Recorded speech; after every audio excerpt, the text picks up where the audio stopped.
Hello students, तो आज हम डिस्कस करने वाले हैं design consideration for under ream piles के बारे में। हालांकि डिजाइन के बारे में हमने कुछ चीजों को अभी डिस्कस किया हुआ है, बट आरजीपीवी के अंदर इस तरीके से भी क्वेश्चन पूछ लेता है।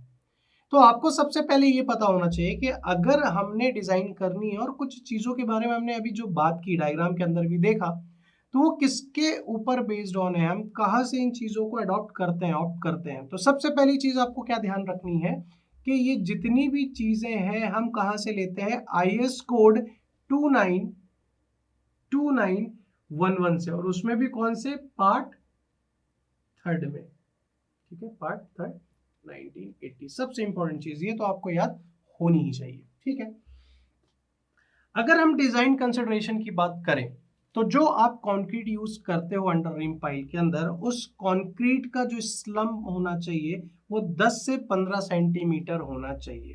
10 से 15 सेंटीमीटर होना चाहिए।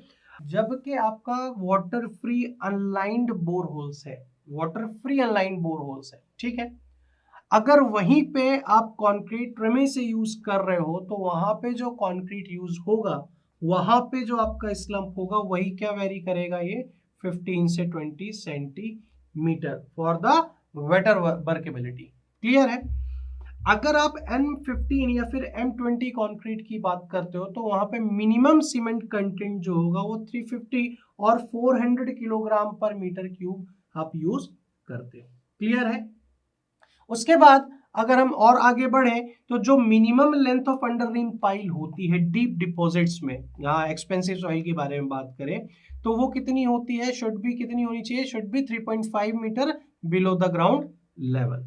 क्लियर है, 3.5 metre below the ground level, clear होना चाहिए ये चीज है। ठीक है, जब आप डायमीटर की बात करते हो अंडर रिम पाइल की, तो वो कितना होना चाहिए, आपके स्टेम के डायमीटर के 2.5 टाइम्स होना चाहिए। वहीं पे हमने ये भी डिस्कस किया जो मैक्सिमम वर्टिकल स्पेसिंग होनी चाहिए अंडर रिम के बीच में, वो आपकी 1.5 टाइम्स होना चाहिए diameter of the under ream pile for pile up to 0.3 metre diameter. वही 30 सेंटीमीटर से लेस देन, अगर वही ज्यादा है तो वो रेडियस कितनी हो जाएगी, 1.25 टाइम्स ऑफ DU। क्लियर है। अगर मैं टॉप मोस्ट बल्ब की बात करूं तो उसकी मिनिमम डेप्थ कितनी होनी चाहिए, बल्ब के डायमीटर्स के 2 टाइम्स होनी चाहिए। वहीं पे एक्सपेंसिव सॉइल की बात करूं तो वहीं पे जो डेप्थ होगी आपकी 1.75 से कम नहीं होनी चाहिए below the ground level. Generally हम आपके बारे में, बल्ब के बारे में जब हम बात करते हैं तो 2 से ज्यादा बल्ब आप यूज नहीं करते हो। Minimum centre to centre spacing की बात करें अंडर रिम पाइल की इन अ ग्रुप, तो वो कितनी होनी चाहिए आपकी 1.5 times the diameter of under ream होनी चाहिए। ठीक है, अगर आप ग्रुप की बात कर रहे हैं, वहां पे आप अंडर रिम की बात कर रहे हैं, तो आपका वहां पे लोड भी 10% आपका रिड्यूस होता है ना, for a pile group with pile at a spacing of 1.5 DU।